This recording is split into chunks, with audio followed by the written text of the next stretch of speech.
Halo teman-teman, bagaimana kabarnya nih? Kali ini kita akan belajar apa ya? Ada yang bisa tebak? Untuk tahu jawabannya, yuk sama-sama kita simak video berikut ini. Jadi mah, kamu tahu sih, aku sedang bersedih sekali.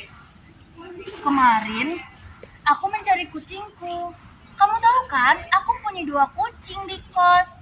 Tapi yang pulang hanya yang hitam, si Ciko. Lalu yang satunya hilang.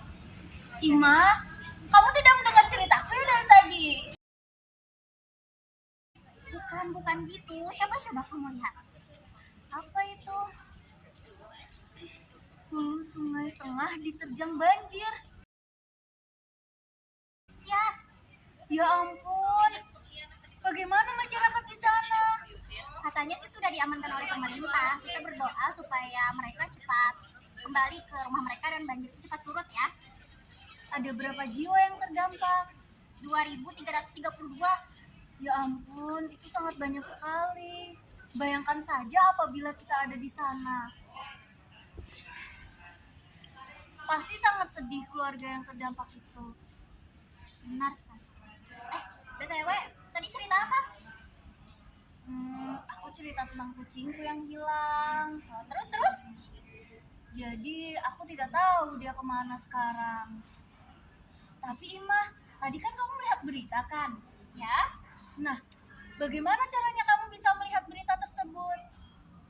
nah sekarang kan 2023. Internet itu udah mulai gampang lah kita akses, Far. Jadi melalui handphone kita itu bisa melihat artikel-artikel berita terkini saja. Wah, jadi hanya memerlukan gawai kita ya? Betul sekali. Jangan lupa membaca kamu hari ini ya. Iya, aku akan baca. Terima kasih. Kembali kasih.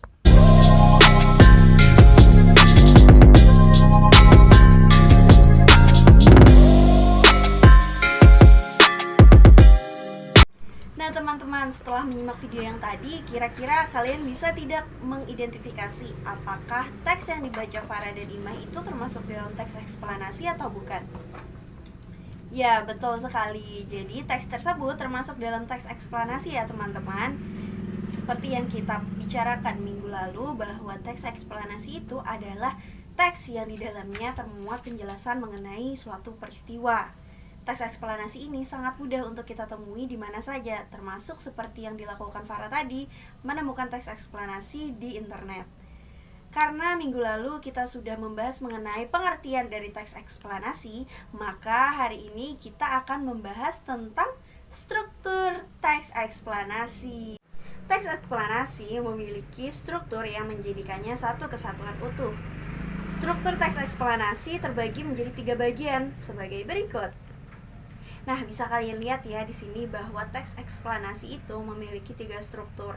Yang pertama itu ada identifikasi fenomena, yang kedua ada proses kejadian, dan yang ketiga ada ulasan.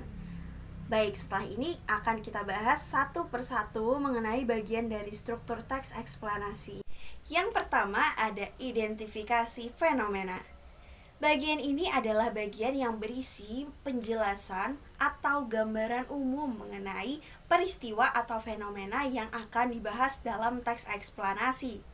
Atau bisa disebut juga bahwa bagian ini adalah latar belakang dari teks eksplanasi. Bagian kedua adalah proses kejadian. Proses kejadian terbagi menjadi 2 lagi, yaitu kronologi dan penyebab. Jadi pada bagian ini adalah inti dari teks eksplanasi itu. Ia akan berisi penjelasan mengenai apa, di mana, bagaimana, dan mengapa suatu peristiwa atau fenomena itu bisa terjadi. Bagian terakhir dari teks eksplanasi adalah ulasan. Ulasan ini merupakan bagian penutup dari teks eksplanasi yang berisi tentang penarikan kesimpulan penulis mengenai peristiwa yang dibahas dalam suatu teks eksplanasi. Jadi di dalam ulasan ini penulis akan memberikan pendapatnya. Ia bisa mengomentari mengenai konsekuensi dari suatu peristiwa yang ia bahas.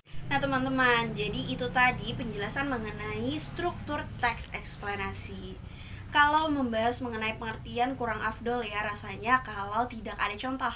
Jadi, saya akan menampilkan contoh dari struktur teks eksplanasi.